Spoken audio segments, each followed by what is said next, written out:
राम कथा शुरू होत है। आओ वीर हनुमान, आओ वीर हनुमान, आसन आए विराजिए, राम कथा दरबार। सियावर रामचंद्र की जय, पवन सुत हनुमान की जय। जय हो राम कथा सुंदर करतारी, संशय विहग उड़ावन हारी। मंगल भवन अमंगल हारी, द्रवोस दशरथ अजिर बिहारी। जय सिया राम, जय जय सिया राम, दीन दयाल विरद संभारी, हरहु नाथ मम संकट भारी। जय सिया राम, जय जय सिया राम, जेहि विधि होई नाथ हित मोरा, करहु सुबेगी दासु में तोरा। जेहि विधि होई नाथ हित मोरा, करहु सुबेगी दासु में तोरा। जय सिया राम, जय जय सिया राम, जय सिया राम, जय जय सिया राम, जय सिया राम, जय जय सिया राम, जय सिया राम, जय जय सिया राम, जय सिया राम, जय जय सिया राम। राम से बड़ा राम का नाम, प्यारे राम से बड़ा राम का नाम। जय सिया राम, जय जय सिया राम, जय सिया राम, जय जय सिया राम।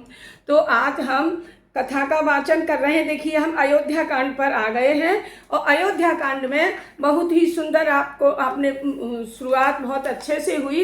इस श्लोक से शिव जी की वंदना की जाती है, शिव पार्वती की वंदना करते हैं तुलसीदास जी, और उसके बाद श्री राम की वंदना करते हैं। अपने को बहुत ही समझ करके अपने चरणों का दास बना लीजिए प्रभु, ऐसी कामना करते हैं। मुझे बहुत अच्छा लगा, मैं भी यही चाहती हूँ भगवान, मुझे अपने चरणों की दासी बना लीजिए और इसी तरह मेरे को भी लगाए रखिए, अपनी चरणों में स्थान दीजिए। बामांगे च विभाति भूधर सुता, देवा पगा मस्तके, और भाले बाल विधुर गले, चसगरलम यशो यस्यो रसी ब्यालराट। सोयम भूत विभूषण सुरवर सर्वाधिप, सर्वदा सर्व सर्वगत शिव शशिनिव, श्री शंकर पातु माम। सियावर रामचंद्र की जय, पवन सुत हनुमान की जय। यहाँ पर जिनकी बाईं गोद में पार्वती जी विराजमान हैं और जिनके सर पर गंगा जी विराजमान हैं और ललाट पर द्वितीया का चंद्रमा विराजमान है। द्वितीया का चंद्रमा देखिए अर्ध शंख की तरह होता है, तो द्वितीया का चंद्रमा द्वितीया का विराजमान है और कंठ में हलाहल है और वक्ष स्थल पर नागराज है, सुशोभित है। वे भस्म विभूषित हैं, भस्म रमाए हुए हैं, देवताओं में श्रेष्ठ हैं, सर्वोस्वर हैं और संहार करता है, या भक्तों के पाप नाशक हैं, भक्तों के पापों का नाश करने वाले हैं। सर्वव्यापक कल्याण रूप चंद्रमा के समान कांति वाले भगवान श्री शंकर जी और पार्वती जी सदा मेरे हृदय में विराजमान रहें। जय सिया राम, जय जय। मैं उनकी स्तुति करता हूँ, नमन करती हूँ, वो सदा मेरे हृदय में विराजमान रहें। नीलांबुज श्यामल कोमलांगम, सीता समारोह पितवाम भागम, पाणौ महासायक चारु चापम, नमामि रामम रघुवंशनाथम। जय सिया राम, जय जय सिया राम। मैं उन श्री राम की कर कमलों की वंदना करती हूँ जिनके अंग नीले कमल की तरह श्याम और अत्यंत कोमल है, जिनकी बाईं ओर जानकी जी सुशोभित हैं और जिनके हाथों में क्रमशः अमोघ बाण और सुंदर धनुष है।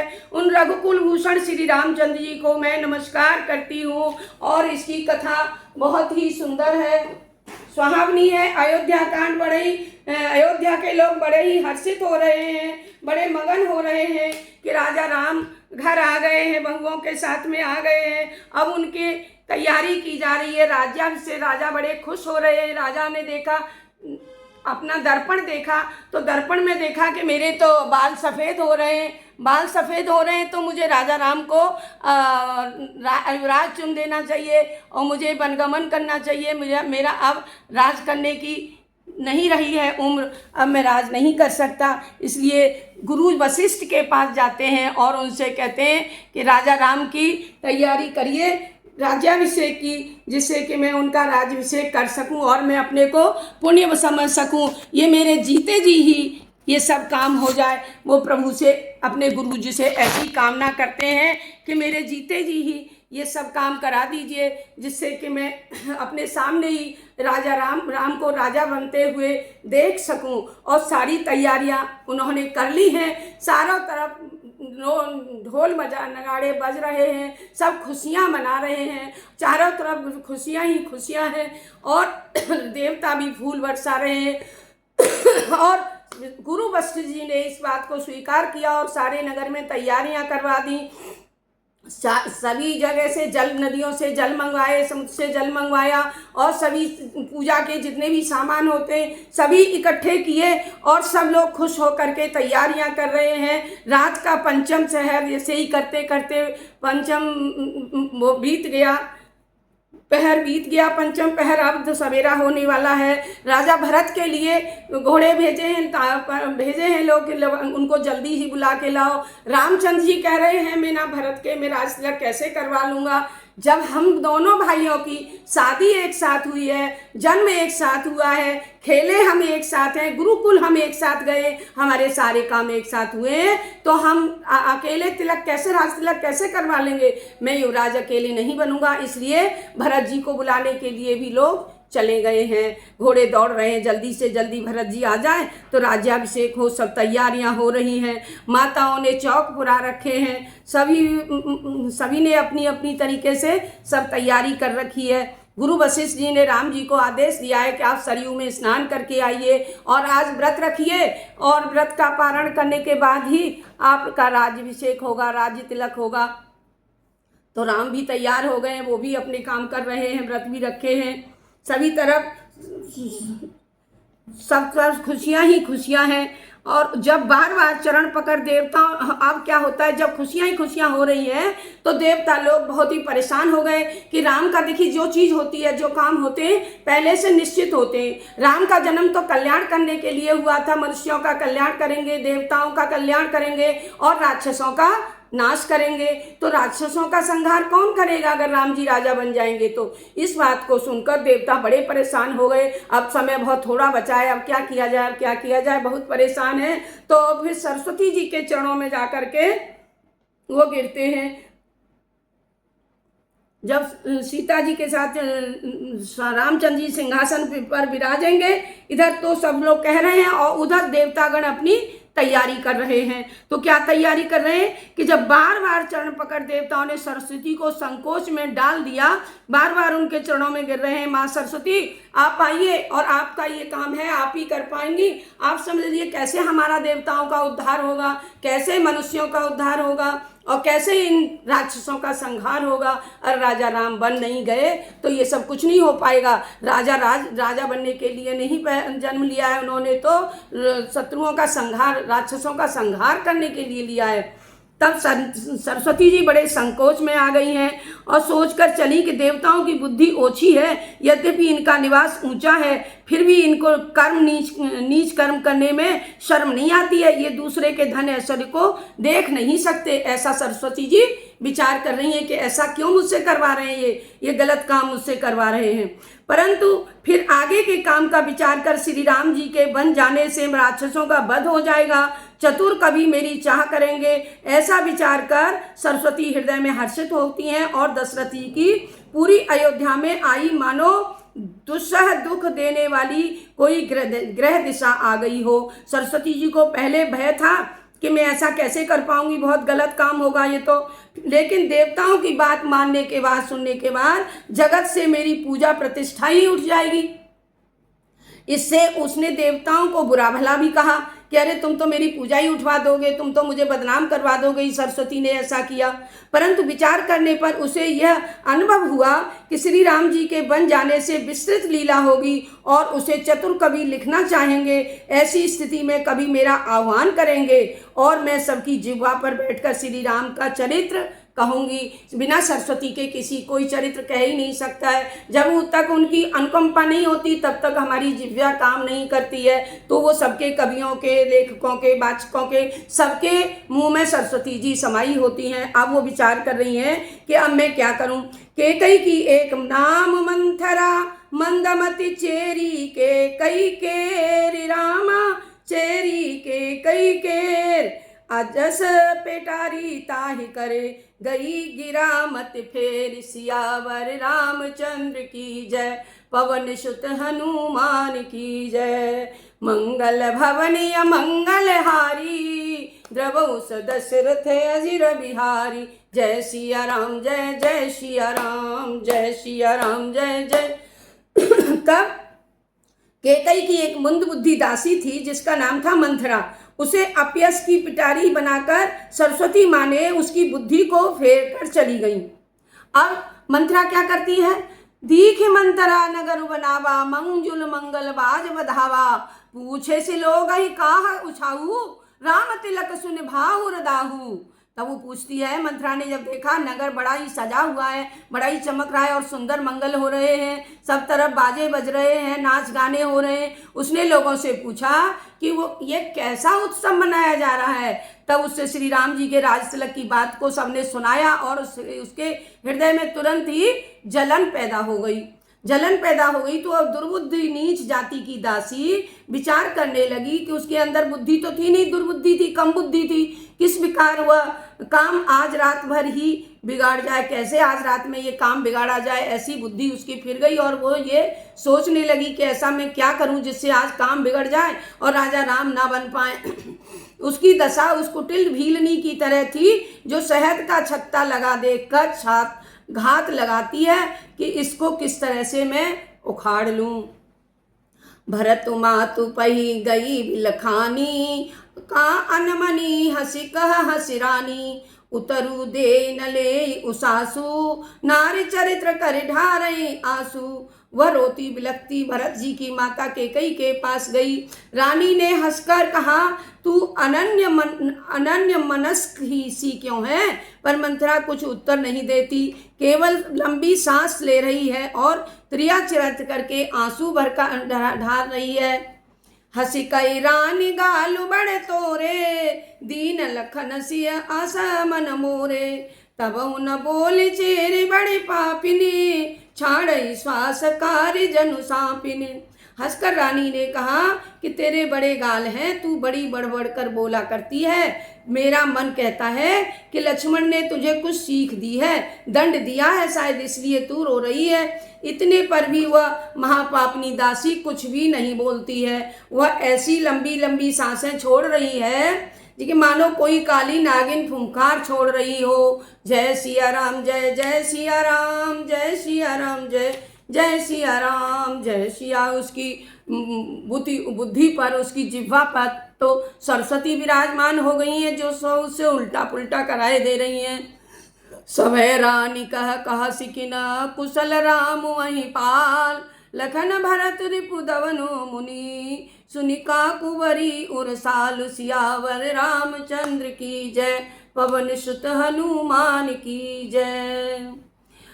तब रानी ने डरकर कहा, अरे तू कहती क्यों नहीं? रामचंद्र, राजा लक्ष्मण, भरत और शत्रुघ्न कुशल से तो हैं। यह सुनते ही कुंवरी मंथरा के हृदय में बड़ी ही पीड़ा हुई और मंथरा कहती है, हे माई, मुझे कोई कुछ क्यों सीख देगा और मैं किसका बल पाकर गाल करूँगी, चलाऊंगी, बड़बड़ कर क्यों बोलूँगी? आज राजा रामचंद्र को छोड़कर और किसका मंगल है जिन्हें राजा युवराज पद देने जा रहे हैं। अब तो कौशल्या को विधाता बहुत ही दाहिने अनुकूल हो गए हैं। अब तो कौशल्या के विधाता बड़े ही अनुकूल हो गए, दाहिने अंग बैठ गए हैं, जिसे देखकर उनके हृदय में गर्व समाता नहीं समा रहा है। स्वयं जाकर नगर की सब शोभा क्यों नहीं देख लेती हो, जिसे देखकर मेरे मन में क्षोभ दुख उत्पन्न हो रहा है। तुम्हारा पुत्र विदेश में है, तुम्हें तनिक भी सोच नहीं है, समझती हो कि पति हमारे बस में है। तुम्हें तो तोषक पलंग पर पड़े पड़े नींद लेना ही बहुत प्रिय लगता है। राजा के कपट भरी चतुराई तुम देख ही नहीं पाती हो। तुम तो उस सुहावने और मन भावन पलंग पर ही लेटी रहती हो। तुम्हें कुछ पता ही नहीं लगता है कि राजा तुम्हारे प्रति कितना कुचक्र रच रहे हैं। सुनि प्रिय बचन मलिन मनु जानी, झुकी रानी अब रहु अरगानी। पुनिस अस कह कबहु कह सिफर फोरी घर फोरी, तब धर जीव बढ़ा कढ़ावी तोरी। मंथरा के प्रिय वचन सुनकर और उसके मन को मैला जानकर रानी ने झुककर डांटकर बोली, बस अब चुप रह घर फोड़नी। तू ऐसा ही सब बातें करती है, जो फिर कभी ऐसी बात कही तो तेरी जीभ को पकड़कर खींच लूंगी मैं। तुम ऐसी बात कभी मत कहना। क्योंकि रानी कैकेयी को तो राम बहुत ही प्रिय थे। कौन काने खोरे कुंवरे कुटिल कुचाली जान, रामा कुटिल कुचाली जान। तिय विशेष पुनि चेर कहे, भरत मातु मुस्कान। सियावर रामचंद्र की जय, पवन सुत हनुमान की जय। जो काने लंगड़े और कुबड़े होते हैं उन्हें कुटिल और कुचाला ही जानना चाहिए। फिर स्त्रियां उनसे भी अधिक कुटिल होती हैं और दासी तो सबसे अधिक कुटिल होती हैं। इनका कहकर भरत जी की माता कैकेयी मुस्कुरा दी, हंसकर बोलने लगी, बोलो जय सिया राम, जय जय सिया राम, जय सिया राम, जय जय सिया राम, जय सिया राम, जय जय सिया राम। माता कैकेयी को बड़ा ही दुख होने लगा कि ऐसा ये क्यों कर रही है। तब जो उन्होंने कहा कि हे प्रिय वचन कहने वाली मंथरा, मैंने तुमको यह सीख दी, तुझ पर स्वप्न में भी क्रोध नहीं है। सुंदर मंगलदायक शुभ दिन हो रहा है और वही होगा जिस दिन तेरा कहना सत्य होगा, अर्थात जिस दिन श्री राम जी का राज्याभिषेक होगा, तभी मैं तुमको अपने आप को सुखी मानूंगी। जेठ स्वामी सेवक लघु भाई, यह दिन कर कुल रीत सुहाई। राम तिलक जो साँचे काली, देव मांगी मन भावत आली। यह सूर्य कुल की सुहावनी रीति है कि बड़ा भाई ही स्वामी और छोटा भाई सेवक होता है। यदि सचमुच कल ही श्री राम का राज तिलक है तो हे सखी, अपनी मनमानी वस्तु मांग ले मुझसे, मैं तुझको मनमाना वर दे दूंगी। जो तू मांगेगी वही मैं तुझको दे दूंगी, लेकिन ये कड़वी कड़वी बात मत बोले। तो कौशल्या सम सब महतारी, राम सहज सुबाई प्यारी। मोह पर करहि स्नेह विषेखी, मैं कर तेरी परीक्षा देखी। सहज स्वभाव से ही राम को सब माताएं कौशल्या जैसी प्यारी हैं। मुझ पर तो वो विशेष प्रेम करते हैं, मैं तो उनकी विशेष माँ हूँ। मैंने आप उनकी प्रीति को परीक्षा करके यह देख ली है, वो राम मुझसे सबसे ज्यादा प्यार करते हैं। यदि वो कहती थी खाली मैंने राम को जन्म ही नहीं दिया है, बाकी राम मेरा ही बेटा है, वो मुझे सबसे ज़्यादा प्यार करता है और मैं भी राम को सबसे ज़्यादा प्यार करती हूँ। जो विधि जन्म दे कर छोहू, होई राम सिय पूत पतोहू। प्राण ते अधिक राम प्रिय मोरे, तिनके तिलक छोहु कस तोरे। यह विधाता कृपा करके फिर जन्म दे तो श्री राम ही मेरे पुत्र हों और सीता ही मेरी बहू हो। श्री राम मुझे प्राणों से भी अधिक प्रिय हैं, उनके राज तिलक से मुझे कैसे दुख हो सकता है। मैं तो बड़ी ही खुश हूँ, प्रसन्न हूँ। भरत शपथ तो ही सत्य कहूँ, परिहर कपट दुराऊ। रामा परिहर कपट दुराऊ, हरस समय विषमऊ करसी।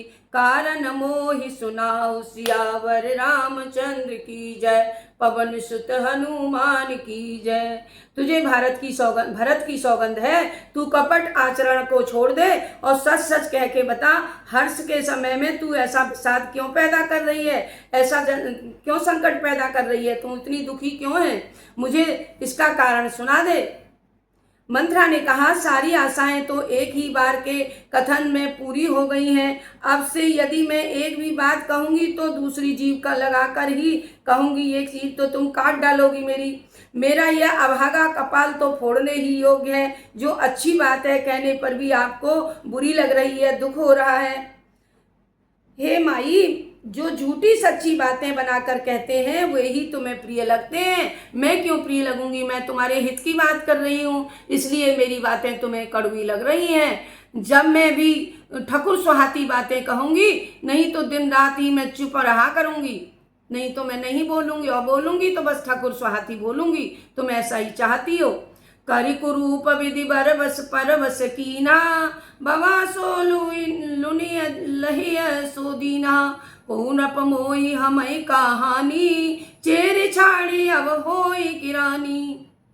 ब्रह्मा ने कुरूप बनाकर मुझे पराधीन कर दिया है, इसमें दूसरे का क्या दोष है। जो बोया है सो मैं काट रही हूँ, जो दिया सो मैं पाती हूँ। कोई भी राजा हो, राम राजा हो चाहे भरत राजा हो, मुझे क्या मतलब है। कोई नप हो हमें क्या हानि, तो हमारे के लिए तो कोई हानि है ही नहीं। क्या दासी छोड़ के मैं क्या रानी बनने जाऊंगी। मुझे तो दासी की दासी ही रहना है, इसलिए मुझ पे क्या फर्क पड़ेगा। मैं तो रानी तुम्हारे ही हित की बात कह रही हूँ।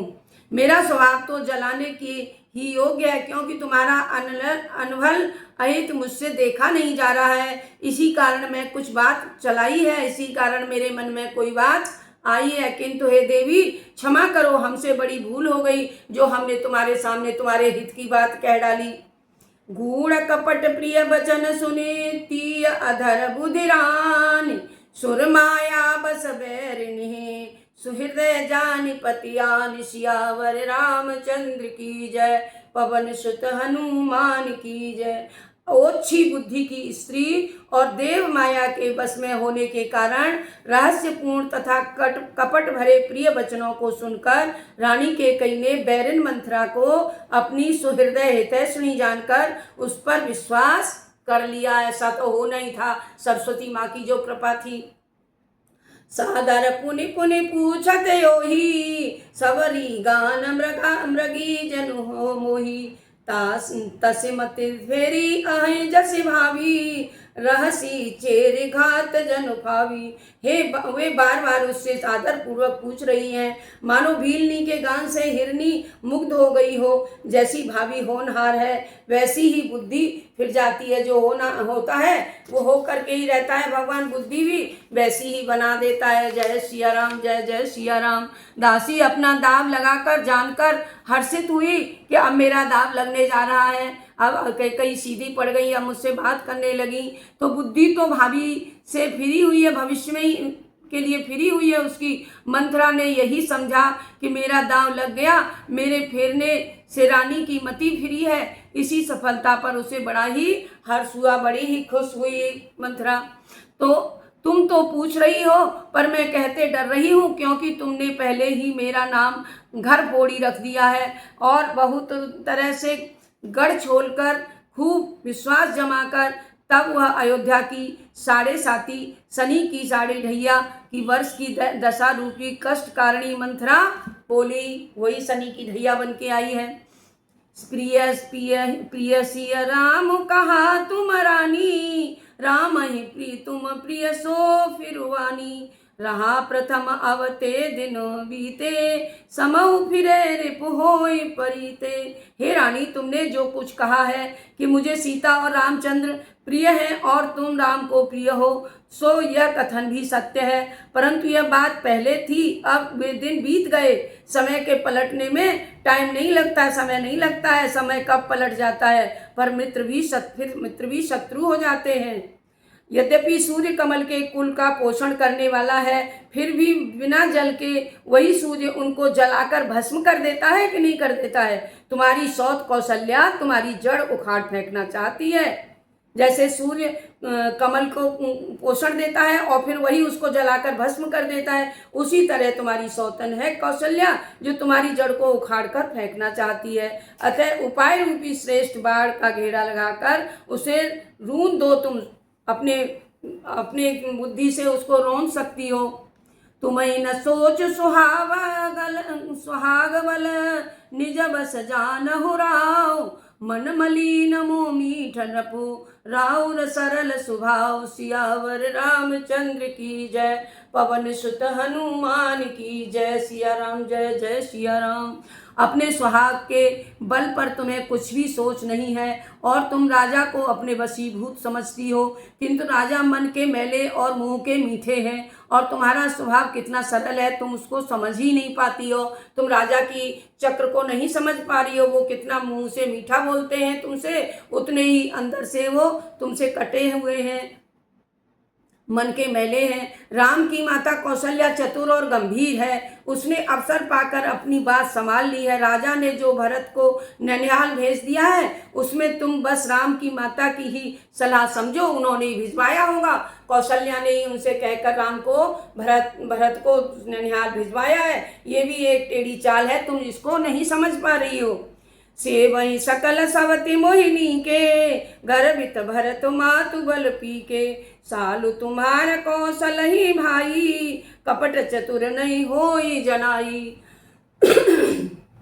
कौशल्या के मन में है कि सब सौतें तो मेरी भली भांति सेवा करती ही रहें और एक भरत की माँ पति के बल पर गर्वित रहती है। इसी से हे माई कौशल्या को तुम बहुत ही साल खटक समझिए। उस कौशल्या के अंदर तुम बड़ी ही खटक रही हो, कपट करने में वह बड़ी ही चतुर है, इसलिए हृदय का भाव उसका तुम समझ नहीं पाओगी और न वो हृदय के भाव को प्रकट करती है, वो अंदर ही अंदर रखती है, तुम उसको नहीं समझ पाती हो वो कितनी कपटी है।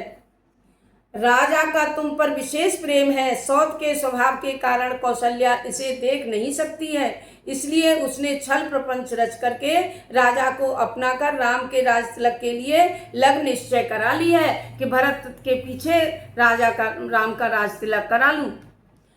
यह कुल उचित राम कहूटी का, सब ही सुहाए मोहि सुठिनी का। आगिले बात समुझे डर माही, दे रे देव फिर सो फल आही। इस कुल की रीति के अनुसार राम का राज तिलक उचित ही है और यह बात भी सभी को सुहा रही है और मुझे तो बहुत ही अच्छी लग रही है, परंतु मुझे तो आगे होने वाली बात का विचार कर डर लग रहा है। दैव उलट कर इसका फल उसी कौशल्या को दे दे भगवान। रचि पचि कोटिक कुटिलपन, कीने सि कपट प्रबोध। कहिस कथा सत सवती के, जेहि विधि बाढ़ विरोध। सियावर रामचंद्र की जय, पवन सुत हनुमान की जय। सिया राम जय जय सिया राम। इसी प्रकार करोड़ों कुटिलपन की बातें गढ़ गढ़ कर छोल करके मंथरा ने कैकेयी को उल्टा सीधा समझा दिया और साथ ही में सैकड़ों सौतों की कहानियां भी सुना दी कि कितनी सौतें हुई हैं, कोई किसी की सगी नहीं होती है, जिससे तुम विरोध और उसके अंदर विरोध बढ़ गया कैकेयी के अंदर। होनहार के कारण कौन टाल सोनी को कौन टाल सकता है। कैकेयी के हृदय में भी विश्वास पैदा हो गया और सौगंध दिलाकर रानी फिर पूछने लगी। मंथरा बोली, क्या पूछती हो? अरे तुमने अब तक नहीं समझा क्या? इतना तो तुमको समझा दिया मैंने। अपने भले बुरे की तो पशु तक भी पहचान लेता है, तुम तो इंसान हो, तो क्या तुम अपना भला बुरा नहीं पहचानती हो? ये तो पशु को भी समझ में आ जाता है कि किसमें मेरा भला है किसमें बुरा है। तब सामान सजते पूरे 15 दिन बीत गए हैं और तुमने खबर पाई है। आज मुझसे आश्चर्य है, मैं तो तुम्हारे ही राज्य में खाती पहनती हूँ, इसलिए सच कहने के लिए मुझे कोई दोष नहीं है। तुम्हें 15 दिन से अभी राजा बच्चे ब्याह करके आए हैं, इतने दिन से ये सब चल रहा है, परपंच तुम क्या समझ नहीं पाई हो? न तुम सुन पाई न तुम जान पाई हो, मुझसे ही पूछ रही हो, मुझी से जान रही हो। जो असत्य कछु कहा बनाई, तो विधि दे हमें सजाई। राम तिलक काल जय भयऊ, तुम कहूँ पिपति बीज विधु भयऊ। यदि मैं कुछ बनाकर झूठ कहूंगी तो विधाता मुझे दंड देगा। यदि कल राम का राज तिलक हो गया तो समझ रखना कि तुम्हारे लिए ब्रह्मा ने विपत्ति का बीज बो दिया है। दुखमय जीवन तुम्हारा कल से ही आरंभ हो जाएगा। हे भामिनी, मैं लकीर खींच कर यह समझा रही हूँ कि बलपूर्वक कहती हूँ कि तुम तो अब दूध की मक्खी की तरह हो गई हो और जैसे दूध में से मक्खी निकाल करके फेंक दी जाती है। यदि पुत्र सहित कौशल्या की सेवकाई करोगी और घर में रह सकोगी, घर में रहने का दूसरा कोई उपाय भी नहीं है, इसके अलावा तुम्हें जीवन भर कौशल्या की सेवकाई करनी ही पड़ेगी। कहूँ कदू बिनतहि दीन दुख, तुम्हि कौशला देव। भरत बंद गहो सोई लखन, राम के नेव। सियावर राम चंद्र की जय। सिया राम जय जय सिया राम। जिस तरह कद्दू ने बिनता को दुख दिया था, उसी तरह तुम्हें कौशल्या देगी। भरत बंदी ग्रह का सेवन करेंगे और लक्ष्मण राम के नायब सहकारी व नायब बनेंगे, उनके सलाहकार होंगे। केकई सुता सुनत कटुबानी, कहि न सकै कछु सहम सुखानी। तन पर सेऊ कदली जिम कापी, कुंवरी दसन जीव तब चापी। मंथरा की कड़वी वाणी सुनते ही केकई डरकर सूख गई और कुछ कह नहीं पाई। शरीर में पसीना पसीना आ गया और वह केले के पत्ते की तरह कांपने लगी। तब कूड़ी मंथरा ने दांतों तले अपनी जीभ दबाई। उसे भय हुआ कि कहीं केकई के हृदय की गति ना रुक जाए, जिससे सारा काम ही बिगड़ जाएगा। जय सिया राम जय जय सिया राम, जय सिया राम जय जय सिया राम। कहीं कहीं कोटिक कपट कहानी, धीरज धरो प्रबोधि सिरानी। कहीं की नहीं कठिन पढ़ाओ कुठाठू, जिमन नवई फिरे कठिन उकाठू। फिर कपट की करोड़ों कहानियां कहकर उसने रानी को खूब समझाया और धीरज रखो, बुरी बुरी बातें पढ़ाकर उसे फिर ऐसी पक्की कर दिया कि वह न बदले और सूख कर ऐंठ हो गई। लकड़ी की किस प्रकार की जिससे नहीं झुकती है, उसी तरह केकई भी नहीं झुके, इतना पक्का उसको बना दिया। फिरा करम प्रिय लाग कुचाली, बकई सराय मान मराली। सुन मंथरा बात फिर तोरी, दहिन आँख नित फर कई मोरी। केकई भाग्य पलट गया और उसे कुचाल ही प्यारी लगी। बगुली जैसी मंथरा को वह हंसनी मानकर, बैरिन को मित्र मानकर सराहने लगी। वह बोली कि मंथरा तुम सुन, तेरी बात सच्ची है। मेरी दाहिनी आंख नित्य फड़का करती है, जो स्त्रियों के लिए बड़ी ही अशुभ होती है। दाहिनी आंख फड़कना स्त्रियों के लिए बड़ी ही अशुभ होती है। मैं नित्य रात में बुरे सपने देखा करती हूँ, अपरंतु मोहवश मैंने तुमसे कहीं कहा नहीं है। हे सखी, मैंने तुमको बताया नहीं। मैं क्या करूँ, मेरा तो सीधा निष्कपट स्वभाव है। मैं तो इस प्रपंचों को, छल कपट को जानती भी नहीं। मैं तो दायां बायां, अनुकूल या प्रतिकूल कुछ भी नहीं जानती हूँ। अपने चलत आज लगे अनभल, काहू न कीन राम अनभल काहू न कीन। के अग एक बार मोए, दे दुसह दुख दीन। सियावर रामचंद्र की जय, पवन सुत हनुमान की जय। जय सिया राम जय जय सिया राम। जहाँ तक मेरी दशा चला, मैंने आज तक कभी किसी को अहित नहीं किया है। फिर न जाने किस पाप के कारण देव ने मुझे एक साथ ही असह दुख क्यों दे दिया। मैंने तो कभी किसी का बुरा सोचा तक भी नहीं। मुझे आजीवन नैहर में ही क्यों न रहना पड़े, परंतु जीते जी मैं सौत की सेवकाई नहीं करूंगी। विधाता जिसे शत्रु के बस में रखकर जिलाता है, उसके लिए तो जीने की अपेक्षा मर जाना ही अच्छा है। जब रानी ने अनेक प्रकार के दीन वचन कहे, तब उन्हें सुनकर कुबड़ी ने त्रिया चरित फैलाया। वह बोली, मंथरा बोली कि तुम मन में हीनता मानकर ऐसा क्यों कह रही हो।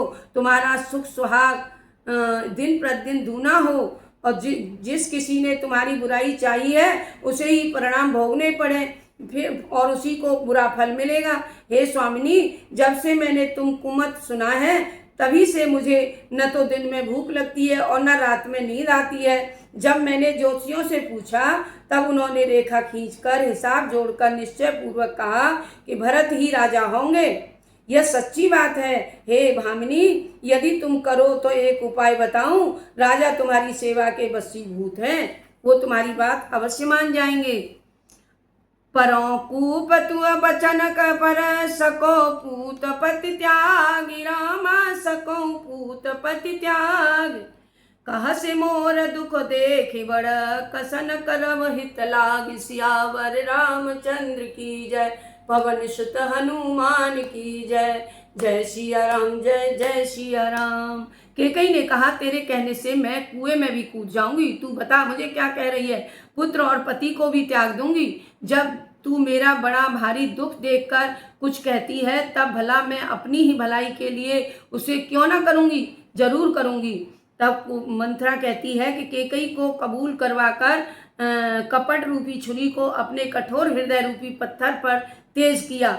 जिस प्रकार बलिदान दिया जाने वाला पशु हरी भरी घास चरता है और बलिदान की बात नहीं जानता है, जैसे पशु को बलिदान देने से पहले हरी भरी घास खिलाई जाती है और उसी प्रकार वो नहीं जानता है कि घास में क्यों खा रहा हूँ, कल मेरा बलि होने वाली है, उसी प्रकार रानी केकई अपने निकट के दुख को और वैधव और कलंक को नहीं जान पा रही है। सुनने में तो मंथरा की बातें कोमल हैं, पर परिणाम तो बड़े ही कठोर हैं, मानो यह शहद में घोलकर जहर पिला रही हो। दासी कहती है, हे स्वामिनी, तुमने जो कथा मुझसे कही थी उसकी याद है कि नहीं तुमको? तो कहती, दुई वरदान भूप सन धाती, मांगऊ आज जुड़ावन छाती। सुतई राज राम ही बनवासु, ले देहु लेहु सब सवित हुलासु। अपने धरोहर वाले 2 वरदानों को आज राजा से मांगकर अपनी छाती ठंडी कर लो। भरत के लिए राज मांग लो और राम के लिए वनवास मांग लो और सौत को सारा आनंद तुम ले लो। जो सौत को आनंद आ रहा है उस आनंद को तुम खींच लो सब। भूपति राम शपथ जब करई, तब मांगे उजे बचन न टरई। होई अकाजो आजो निसबीते, बचन मोर प्रिय मानहु जीते। जब राजा राम की सौगंध खा लें तब वर मांगना, उससे पहले मत मांगना, जिसने उनके वचन टलने ना पाए। आज की रात बीत जाने के बाद ही काम बिगड़ जाएगा, फिर तुम कुछ नहीं कर पाओगी। मेरी बात को प्राणों से भी प्रिय समझना, मैं जो कह रही हूँ उसको अच्छी तरह से समझ लो। बड़ कुघात कर पात किन, कहे सुकोप ग्रह जाहु रामा। कहे सिकोप ग्रह जाओ, काज सवारे सि सजग सबो। सहसा जनपति आहु, सियावर रामचंद्र की जय। पवन सुत हनुमान की जय। मंगल भवन अमंगल हारी, द्रवोस दशरथ अजिर विहारी। उस पापनी मंथरा ने केकई पर बड़ी बुरी घात लगाकर कहा, कोप वन में जाओ, बड़ी होशियारी से सब काम बनाना, राजा पर सहसा विश्वास न कर लेना। रानी की कुबड़ी मंथरा को प्राणों से समान प्रिय समझा और बार बार उसकी बुद्धि की बड़ी प्रशंसा करते हुए कहा, संसार में मेरा तेरे समान और कोई हितकारी नहीं है, तू ही मेरी हितकारी है। तू मुझ बहती हुई के लिए बहती हुई को आधार मिल गई है, तैने मेरे जीवन को संभाल लिया है। जो विधि पुरब मनोरथ काली, करो ते ही चख पूतरी आली। बहुविधि चेरी आदरु देई, कोप भवन गवनी कह के। यदि विधाता ने कल मेरी अभिलाषा पूरी कर दी तो हे सखी, मैं तुझे आँखों की पुतली बनाऊंगी। अपनी दासी को बहुत तरह से आदर सम्मान देकर केकई को भवन में चली गई। जय सिया राम, जय जय सिया राम, जय सिया राम, जय जय सिया राम, जय सिया राम, जय जय सिया राम। विपत्ति बीज बरसा ऋतु चेरी, भुई भई कुमति के कई फेरी। पाई कपट जलो अंकुर जामा, बर दो दल दुख फल परिणामा। मंथरा वर्षा ऋतु है, विपत्ति बीज है। केकई की कुबुद्धि उस बीज के बोने के लिए जमीन हो गई है और कपट रूपी जल को पाकर अंकुर फूट कर निकला है। बुरे दिन आ पहुँचे हैं। अब दोनों वरदान उस अंकुर के पत्तों 2 पत्ते हुए हैं और उसका परिणाम भी जो सभी को दुख हुआ वही फल हुए। उसका परिणाम जो सबको दुख हुआ था वही उसका परिणाम है, वही उसका फल है। कोप का सब साज सज करके कई को भवन में सो गई। राज्य करती हुई वह अपनी दुष्ट बुद्धि से सर्वनाश को प्राप्त हुई। राजमहल और नगर में धूमधाम मच रही है। इस छल छंद को कोई नहीं जान पा रहा है कि अब केकई क्या करने वाली है। सब लोग तो खुशी में नाच रहे हैं। प्रमुदित पुर नर नारी सब सजई सुमंगल चारि रामा, सजई सुमंगल चार। एक प्रविशय एक निर्मय, वीर भूप दरबार। सियावर रामचंद्र की जय, पवन सुत हनुमान की जय। नगर के नर नारी बड़े ही आनंदित होकर शुभ मंगलचार के साथ सज रहे हैं। कोई भीतर जाता है तो कोई बाहर आता है। राजद्वार में बड़ी भीड़ लगी हुई है। श्री रामचंद्र जी के बाल मित्र समाचार सुनकर हृदय में हर्षित हो रहे हैं और 10-10, 5-5 मित्र मिलकर श्री राम जी के पास जाते हैं। उनके प्रेम की पहचान कर प्रभु श्री रामचंद्र जी उनको आदर सम्मान करते हैं और कोमल वाणी से कुशल क्षेम उनकी पूछते हैं। अपने प्रिय बाल सखाओं को श्री रामचंद्र जी की आज्ञा पाकर वे आपस में श्री रामचंद्र जी की प्रशंसा करते हुए घर लौट जाते हैं और कहते हैं कि संसार में रघुनाथ जी के समान शील और स्नेह निवाहन हरने वाला और कोई नहीं है। हे भगवान, हम अपने कर्मवश भ्रमते हुए जिस जिस योनि में जन्म लें उस योनि में हमें यही देना कि हम तो सेवक हों और सीतापति श्री रामचंद्र जी हमारे स्वामी हों, जिससे हम नाता अंत तक निभाते रहें।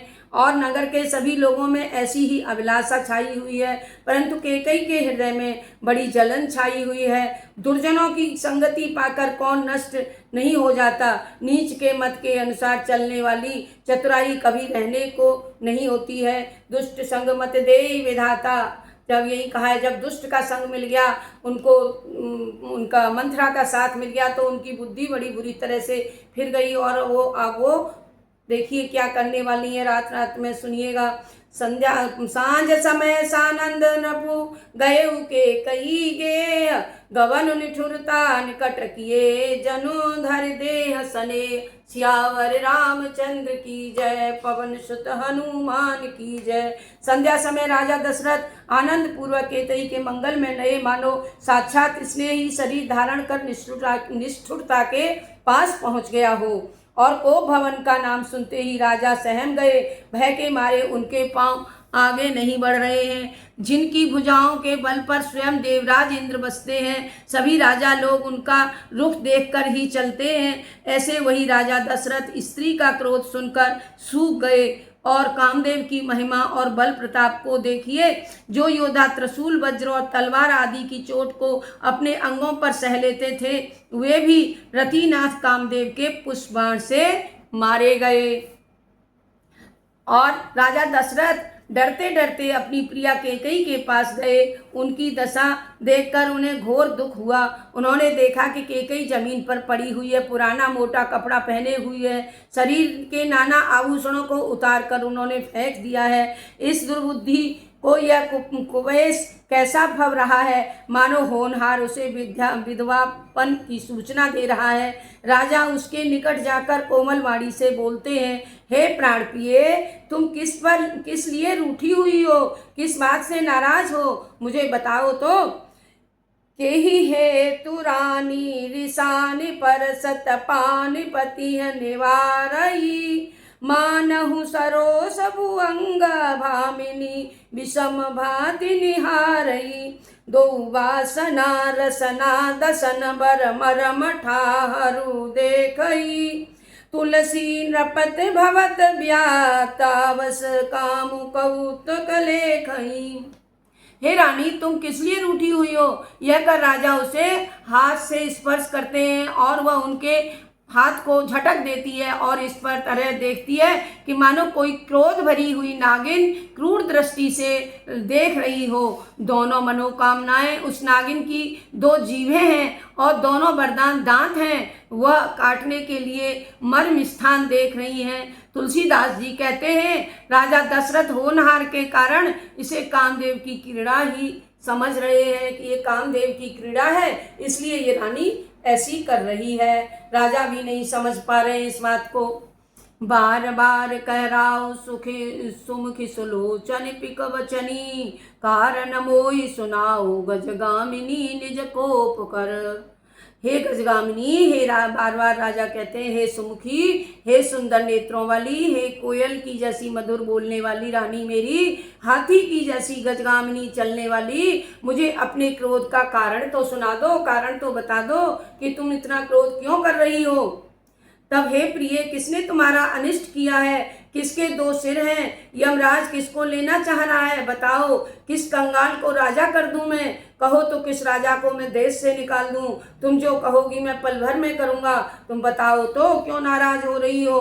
तुम्हारा शत्रु यदि देवता भी होगा तो भी मैं उसे मारकर पछाड़ दूंगा।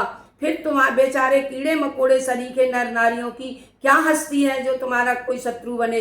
हे सुंदर जांघों वाली, तू तो मेरा स्वभाव जानती ही है कि मेरा मन सदा तेरे मुख रूपी चंद्रमा का चकोर है, तेरी ही तरफ लगा रहता है। जय सिया राम, जय जय सिया राम। भगवान को क्या मंजूर है, क्या होनहार है, ये कोई नहीं जान पाता है। प्रिया मान प्राण सुत सरबर सरब सुमोरे, परिजन प्रज्ञा सकल बस तोरे। जो कहूँ कहूँ कपुट कर तो ही, भामिनी राम सपत सत मोही। हे प्रिय, मेरे प्राण से प्यारे पुत्र, सर्वज्ञ कुटुंबी और समस्त प्रजा तेरे ही अधीन है। यदि मैं तुझसे कुछ कपट करके कहता हूँ तो हे भामिनी, मुझे 100 बार राम की सौगंध है, मैं बिल्कुल सच सच कह रहा हूँ। तुम जो कहोगी वही मैं करूँगा। जो बात तुम्हारे मन को अच्छी लगेगी वही हंसकर मांग लो और अपने मनोहर अंगों को, आभूषणों को तुम पहन लो और पहले की तरह ही तुम सुंदर बन जाओ। सज धज कर के समय असमय का तो मन में विचार देख। हे प्रिय, तुम इस बुरे वेश को अति शीघ्र दूर कर दो और बहुत ही सुंदर बन जाओ। सज धज करके मेरे सामने खड़ी हो जाओ। यही सुनी मन मुगुनि शपथ बड़ी, बिहस उठी मति मंद। रामा बिहसी उठी मत मंद, भूषण सजत बिलो कि मनो मनहु किरातिन फन। सियावर रामचंद्र की जय, पवन सुत हनुमान की जय। सिया राम, जय जय सिया राम। यह सुनकर और मन में सौगंध की बड़ी ही महत्वपूर्ण मानकर मंद बुद्धि केकई हंसती हुई उठी और आभूषणों से अपने को सजाने लगी, मानो मृग को देखकर कोई भीलनी फंदा तैयार कर रही हो। पुनि कह राव सुहृदय जिय जानी, प्रेम पुलक मृदु मंजुल वाणी। भामिनी भयउ तोर मन भावा, घर घर नगर आनंद बंधावा। अपने मन में केकई को मित्र जानकर राजा दशरथ जी प्रेम से पुलकित होकर कोमल और मीठी वाणी से फिर बोले, हे भामिनी, तेरी मनचाही बात हो गई है। नगर के घर घर में आनंद और बधाई बज रहे हैं। अब देख हे सुंदर नेत्रों वाली, मैं कल ही राम को युवराज बना दूंगा, इसलिए तू मंगल साज सज। यह सुनते ही केकई को कठोर हृदय दरक उठा, फटने लगा उसका हृदय और मानो कोई पक्का हुआ बाल तोड़ छू गया हो। बड़ी बाल तोड़ में बड़ी अधिक पीड़ा होती है, उसी तरह बाल तोड़ की तरह उसको पीड़ा होने लगी। केकई को कहिए क्या कह रहे हैं दशरथ। केकई ने हृदय से इतने भारी दुख को भी हंसकर छिपा लिया और जैसे चोर की स्त्री प्रकट होकर नहीं रोती, राजा उसकी कपट चातुरी को नहीं समझ पाते हैं, क्योंकि वह करोड़ों कुटिलों को शिरोमणि गुरु मंथरा की पढ़ाई हुई है। वो पूरी अच्छी तरह से मंथरा ने उसको पढ़ा दिया है, मंथरा उसकी गुरु है। जैसे चोर की स्त्री जो है प्रकट होकर के सबके सामने नहीं रो पाती है, उसी तरह वो सबके सामने केकई राजा के सामने कुछ नहीं बोल पा रही हैं, क्योंकि उनके अंदर तो कपट भरा हुआ है। यद्यपि राजा नीति शास्त्र में प्रवीण है, फिर भी त्रिया चरित्र को भी तो अथाह समुद्र है, उसको वो कैसे समझ पाते। फिर वह कपट युक्त प्रेम बढ़ाकर और आंखों तथा मुंह को मटकाकर हंसती हुई बोलती हैं, मांगु मांगु पे कहूँ पिया, कबहु न देहु न लेहु। दे न कहे वरदान दुई, तेउ पावत संदेहु। सियावर रामचंद्र की जय, पवन सुत हनुमान की जय। हे प्रियतम, आप मांग मांग मांग मांग कह रहे हैं मुझसे, तो कहाई का हर समय कहा करते हैं, पर कभी कुछ देते लेते भी हो क्या? हमेशा यही कहते हो मांग लो, कभी कुछ दिया भी है? आपने मुझे 2 वरदान देने को कहा था, याद कर लीजिए कि आपने कब वरदान देने को मुझसे कहा था। उसके भी पाने में मुझे तो संदेह है कि अब आप मुझे देंगे कि नहीं देंगे, ये मेरे को संदेह हो रहा है। तब राजा ने हंसकर कहा कि अब मैं तुम्हारा मर्म जान लिया, तुम्हें रूठना बहुत प्यारा लगता है। तुमने उन वरदानों को थाती रखकर फिर कभी मांगा ही नहीं है, तुमने उनको छुपा कर रख लिया है, फिर कभी मांगा ही नहीं है। भूलने का स्वभाव होने से मैं भी उन्हें भूल ही गया कि तुमने मांगे थे, तुम भी भूल गई, मैं भी भूल गया। तो मुझे झूठा दोष मत दो, 2 के बदले 4 मांग लो, मैं तुम्हें 4 दे दूंगा। रघुकुल में सदा यह रीत चली आई है कि प्राण भले ही चले जाएं किंतु वचन नहीं जाएगा। रघुकुल रीत सदा चली आई, प्राण जाए पर बचन न जाई। झूठे हमें दो सुनई देहू, दुई के चार मांग कर्म कुलेहू। तुम हमसे 2 के 4 मांग लो, हमारी रीति है कि वचन जाएगा, वचन नहीं जाएगा, चाहे भले ही प्राण चला जाए। नहीं असत्य समपातक कुंजा, गिरि सम होई कि कोटु चकुंजा। सत्य मूल सब सुकृत सुहाए, वेद पुराण विदुत मन गाए। झूठे के समान पापों का समूह भी नहीं है, क्या करोड़ों घुघुसियाँ मिलकर भी पर्वत के समान हो सकती है। सत्य ही समस्त सुहावने पुण्यों की जड़ है। वेद पुराणों में यह बात प्रसिद्ध है और मनु जी ने भी यही बात कही है। ते ही पर राम शपथ कर आई, सुकृत स्नेह करे अवध रघुराई। उत्तर पर मैंने रामचंद्र जी को सौगंध खाई है, मेरे मुंह से निकल पड़ी है रामचंद्र जी के पुण्य और स्नेह की सीमा। इस प्रकार बात पक्की करा के ही कुमुति दुर्बुद्ध के कई हंसकर बोली, मानो उसने कुमुद के विचार रूपी बाज को छोड़ने के लिए उनकी कुलही आंखों पर की टोपी खोल दी है। बहुत हो गया। भूप मनोरथ सुभग बिनु सुख सुभंग समाज, भिल्लन जीम छाड़न चहित बचन भयंको बाज। सियावर रामचंद्र की जय, पवन सुत हनुमान की जय। राजा का मनोरथ सुंदर ही वन में उनका सुखी सुंदर पक्षियों का समूह केकई रूपी भिलनी अपना वचन रूपी भयंकर बात छोड़ना चाहती है। अब मास परायण 13वां विश्वास कल हम शुरू करेंगे, कल पढ़ेंगे। केकई की वाणी को कल सुनाएंगे। जय सिया राम, जय जय सिया राम, जय सिया राम, जय।